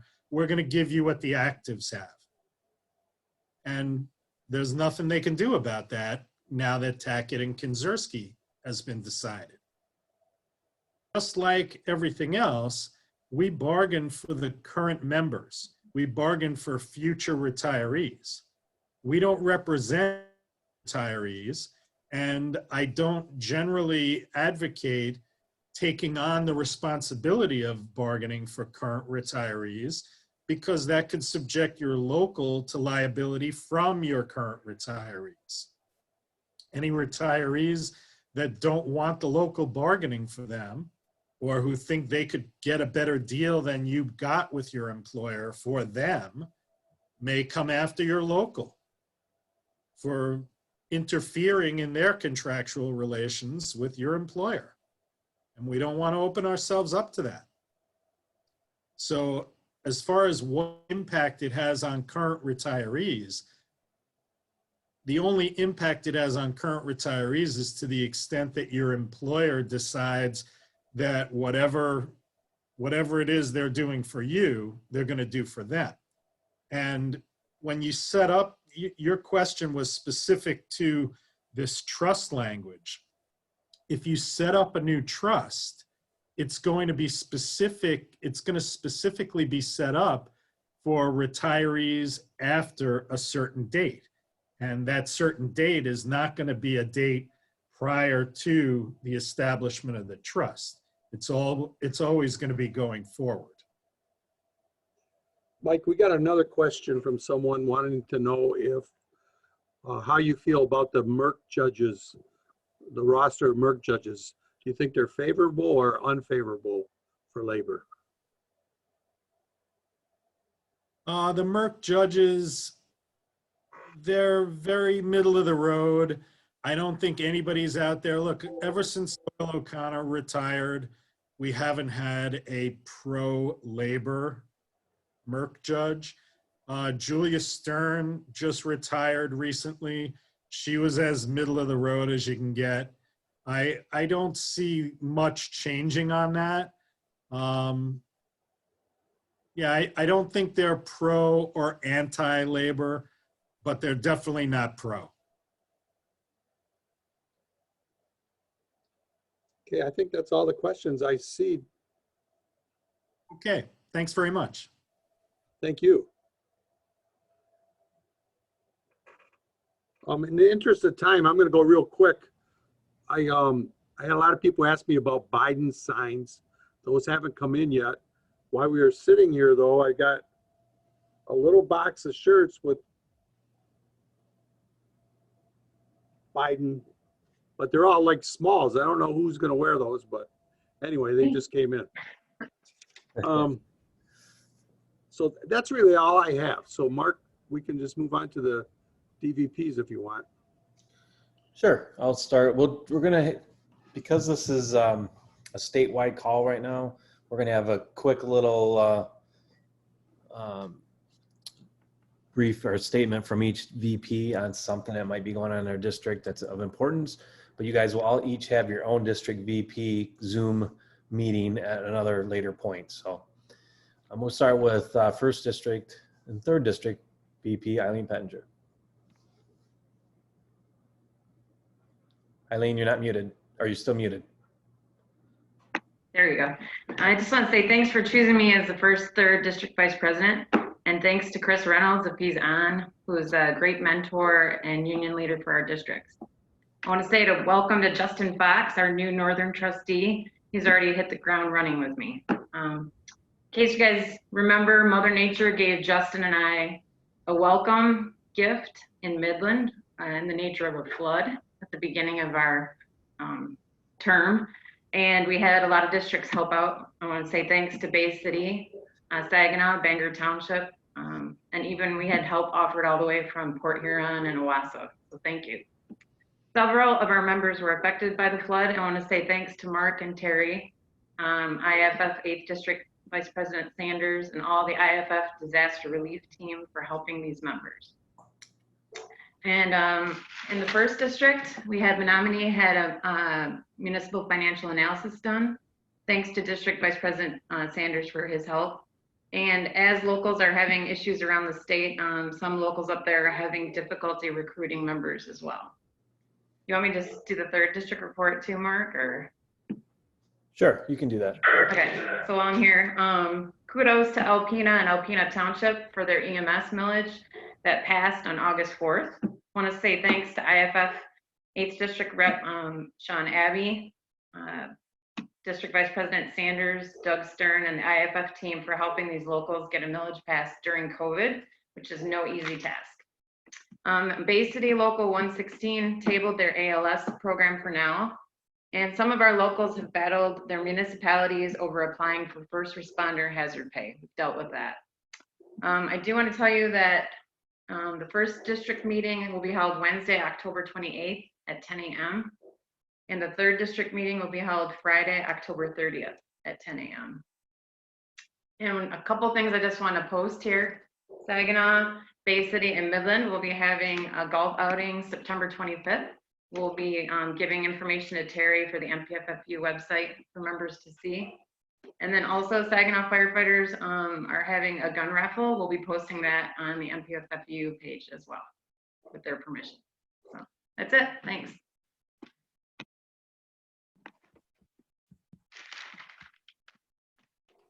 Next, John Abbey. Hey, good morning, brothers and sisters. Thanks for joining us this morning. I'm going to be really quick to save some time. I'll be a little more thorough in our district meeting. I'm going to do mine the same day as we had it planned for our regular district meeting, which will be 3 weeks from now. It'll be 9/28, so September 28th at 10 o'clock. So it was the same as we had our actual district meeting scheduled. So it should already be in your calendars, hopefully, and time reserved. I'm just going to say a couple quick things. I'd like to welcome, we got 3 brand new locals in the second. Paradise, local 5261, covering Mayfield and Paradise Townships. And we have a TA with a collective bargaining agreement that's been tentatively agreed to, and we're going through the process of finalizing that. And then just recently, we welcomed Grand Traverse Metro, local 5288, and they cover Garfield, East Bay, and Acme Townships, as well as Saugatuck, 5291, covering the cities of Saugatuck, Douglas, and Saugatuck Township. And like the rest of the state, many of our locals are trying to figure out the COVID stuff, figuring out funding and what that means to their budgets. And Cadillac, local 704, they're continuing to fight. They had a member terminated based on a perception, some issues, and they're trying to get his job back. So that's one of the big fights in the district. And Muskegon, local 370, continues to deal with their horrible management team that doesn't know how to run a city, let alone a fire department, and they're having issues there. So thanks again, everybody. And I'll continue to fight for everybody's rights here in a second, and look forward to seeing you guys down the road. Thanks. Okay, next up is 4th District VP, Steve Hine.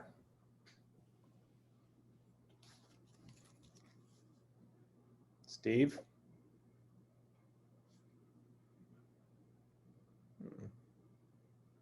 Apparently he's in that.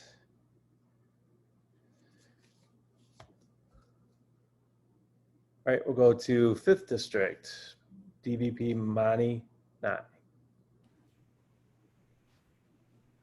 Good morning, everybody. Want to welcome one of our newest locals. Looks very promising anyhow. Charlotte local here, a 6-person local. They'll be the newest addition to the 5th district. I just want to, everything in the 5th is going pretty well. I'll be reaching out to the executive boards about scheduling the 5th district meeting in October. I'll be reaching out here later this week. I just wanted to follow up on some stuff that President Doherty talked about.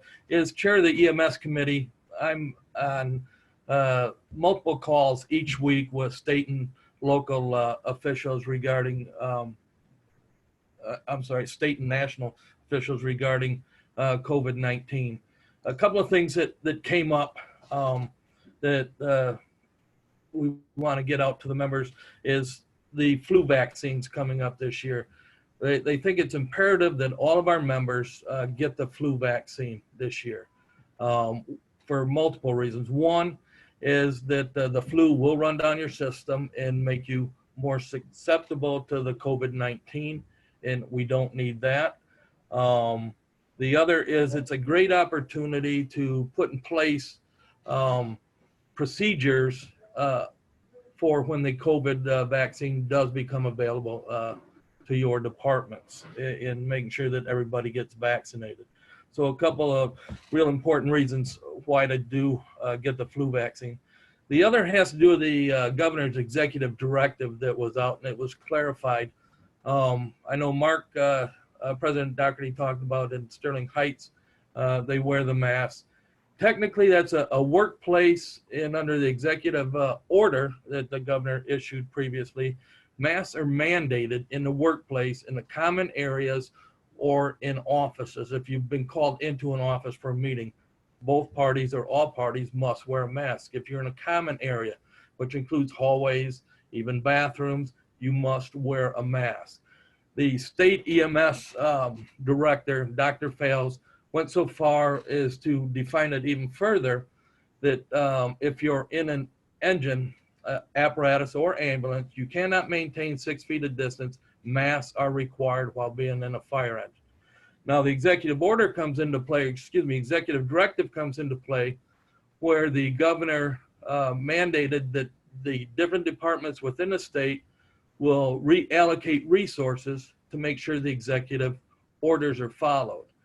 And what that means to the licensed EMS agencies is that if you aren't following the executive orders and it's reported to the state, they can and will take licensing action against you, the person that holds an EMS license for the state, and the agency license as well. And they've already had several places where they are taking action where paramedics, not in the fire service, have refused to wear masks on calls, and licensing actions being taken against them.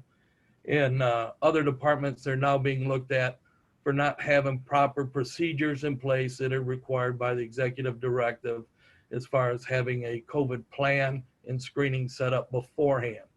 So your licenses can be put in jeopardy if somebody snaps a picture in your licensed agency and you're driving down the road and you're not wearing masks. So just keep that in mind, and it's a good idea. Basically, it's the least thing that you can do to help prevent the spread of COVID-19. So that's all I have. Thank you. Okay, I'm gonna go try back and see if Steve Heim can give his report. He can hear us, he just can't talk for some reason. Steve?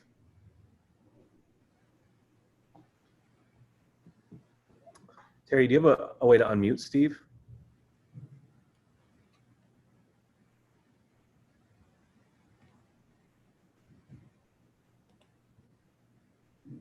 Terry, you're muted. I can't hear you. Hey there, you got me now? Yeah, I got you now. Yeah, for some reason it didn't want to use the mute button. I had to do a *6 or something. So my apologies. That's obviously a technical difficulty here on my end. My report's gonna be pretty short. Really the locals that I'm having the issues with that needed to be reported out to the state, Michael O'Haron already talked about. We've got Hamtramck, who obviously is going through a fight on the PSO side for 2 ballot proposals that they're putting on to modify the city's charter. Andy and his group are working pretty hard with the IFF to try to put together a campaign to work through to defeat those changes. But the changes are being proposed to give flexibility so that the council could choose what type of service they provide on the police and fire side instead of it being mandated by the charter. So we're working hard with that. They've also got a 345 millage proposal that's going to be on the same ballot. Last we talked was we're going to maintain some neutrality to that so that they can work on the no ballot language, or the no initiative for the ballot language, and then have the potential for the 345 to carry on, either fail and then allow them to run it again without having to have some have already taken a stand on it and try to work through that. So that's something we're going to keep everybody posted on. They may eventually need help with some canvassing. Obviously, we'd have to do it in a way that's safe for everybody, but we are talking about trying to get some material out for them. We're working on yard signs and some other things that they have going. The other one that Michael O'Haron already talked about too is a big one. Is going to be Wayne with their arbitration and their attempts to try to resecure that healthcare language. So I think Wayne's the first one in the state that actually had healthcare taken away for active retirees that wasn't under the control of an emergency manager. So that case is going to really play out and really potentially impact all the rest of us and how that unfolds. So we'll keep you abreast of those. Other than that, we've got a couple of basic just local issues where we're helping with some collective bargaining at Dexter and a few other locals that have contracts up, just giving them some technical support. But those are the primary events that we had. So that's all I had to report. So thanks for that. Sorry, Mark, for the muting there. Not a problem. Okay, next, last one, 6th District, Matt Saar.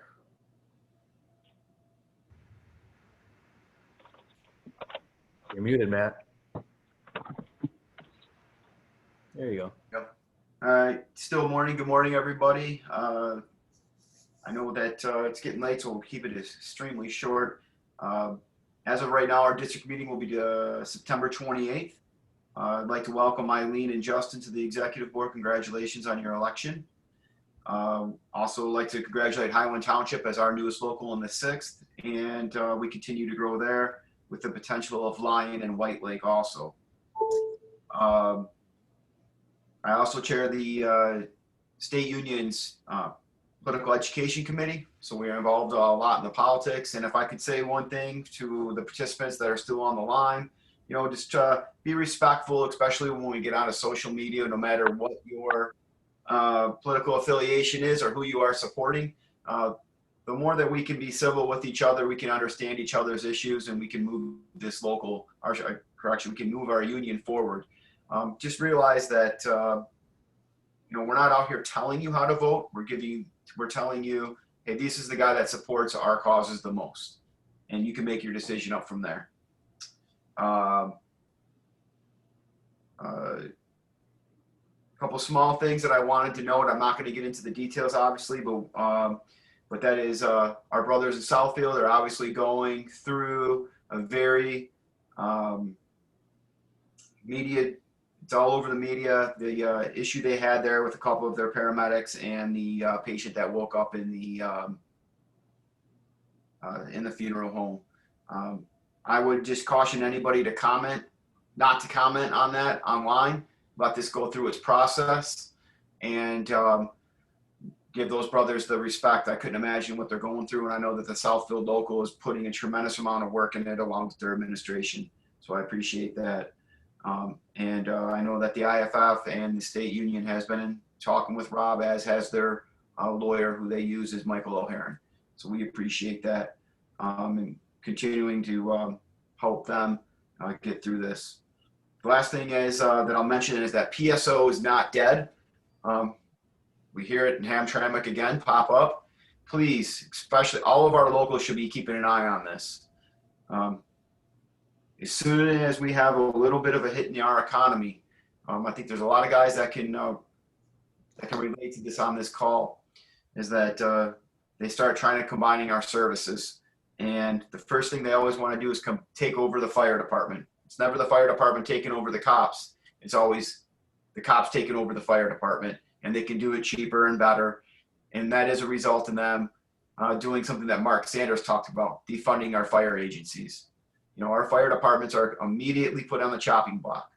So keep your eye out for that. Don't forget that, you know, we have to preserve what our careers are in our trade, and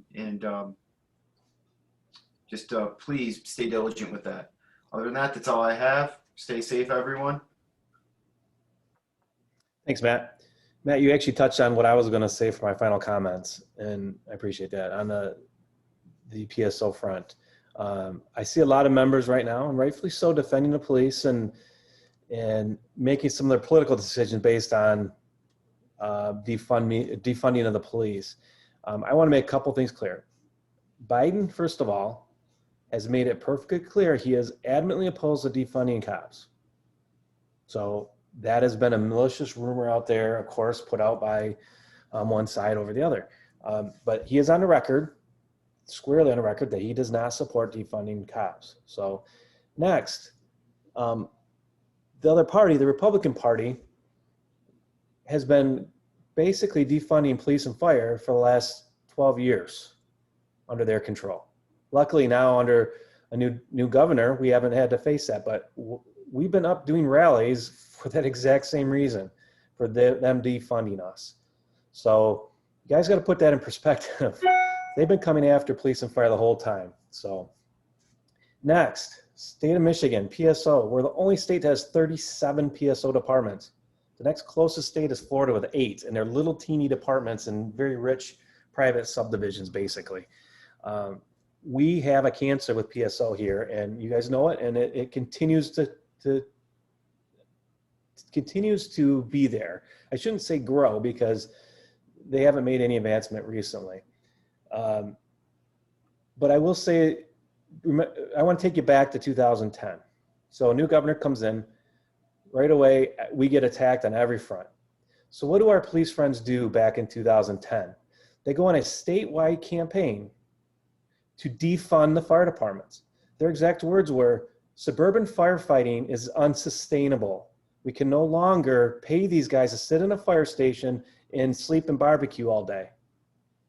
I didn't make that up. That's a quote from them in a statewide campaign to defund us. So when I say we're going to stick to our issues and not worry about their issues as much, I guess I come with a little bit of history and a little bit of animosity towards them for those reasons.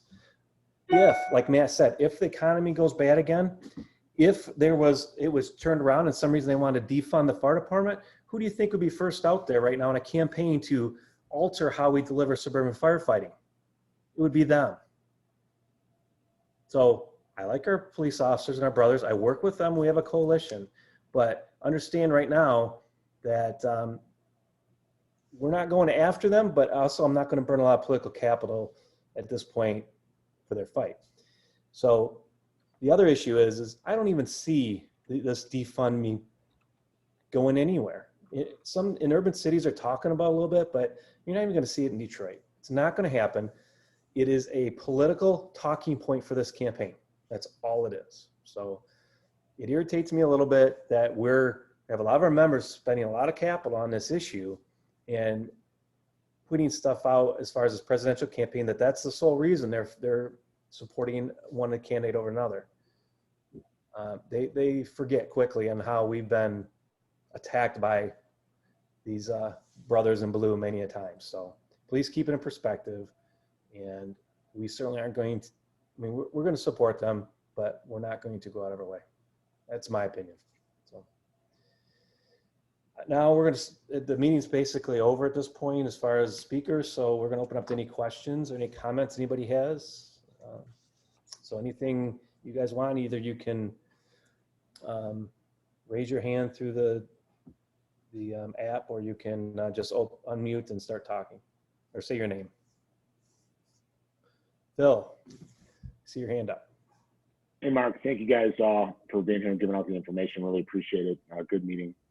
Just a quick question. Have you heard anything about from Treasury? I checked again this morning and there's nothing they're saying about, they were supposed to have the awards to locals out, like on the local municipalities on August 28th.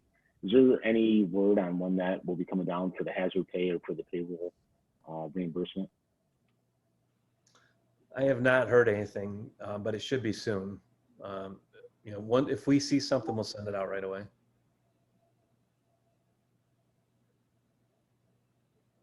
But they assure me it's coming out, so it's just a timing issue. Any other questions?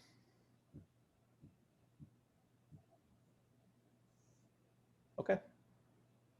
Seeing none, thank you guys again for your time. For all of you guys that are affiliate leaders, thank you for everything you do. I greatly appreciate it. I know how hard it is, and I respect you for what you do and the time you put into it and the time you take away from your families. So thank you again. You're all here to contact us. Terry, you got something? Before you sign off, we're done, but I want to, we have breakout rooms available in Zoom. We're not going to do anything in this today, but I'm going to create the rooms and you're going to automatically be assigned to one of these breakout rooms. I haven't been able to do it with this many people yet, so I want to see what it's going to look like. So after you get bumped to this breakout room, wait about 15, 20 seconds, and then you can go ahead and just sign off. We're not going to do anything in them. I just want to see how this turns out. So if that's everything you've got, Mark, I'm going to go ahead and do that. That's it for me. Thank you, guys. Thanks, everybody.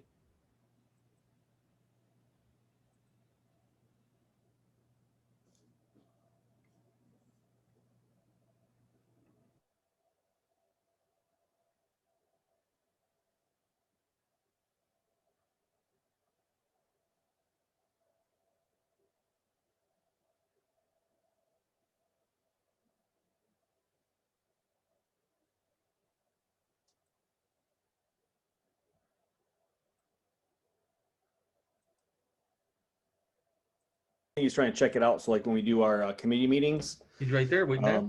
Yeah, I just wanted to this just randomly assigned people, so I just wanted to see how it was gonna work. The host can jump back and forth between all of them, it looks like, but you can go ahead and sign off, that's good. Hey, just out of curiosity, Terry. So if we wanted to go back to having all of our committee meetings on the same day, and you and Mark could bounce back and forth, is this something we could use for that? And That's why I was looking at it. I think so, but I've only been able to fool around with 4 or 5 people at a time, so I just wanted to see how this was gonna work. Are we going to try that then next week, or should I create? No, just go ahead and just do it the way you were gonna do it. Okay. Let's make Okay. sure we're comfortable with it before we do that. Okay, sounds good. Thanks, Terry. All right. All right, see you See you, guys. everybody.